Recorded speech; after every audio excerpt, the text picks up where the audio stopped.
మనం చూసాం కదా. కన్యకలు వీళ్ళు 10 మంది, అందరూ సిద్ధపడ్డారు. అందరి చేతిలో దీపాలు ఉన్నాయి, బహుశా అందరి చేతిలో సిద్ధెలు ఉన్నాయి.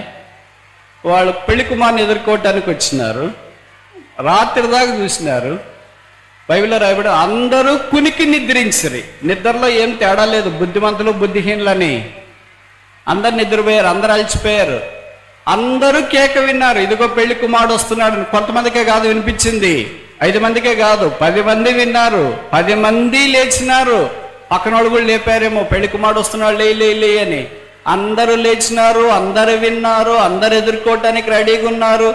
అందరి చేతుల్లో దీపాలు ఉన్నాయి, కానీ బుద్ధి లేని కన్యకలకు దీపాలు ఆరిపోతున్నాయి. ఎందుకంటే సిద్ధిలలో నూనె లేదు. సిద్ధి అంటే ఎక్స్ట్రా బాటిల్.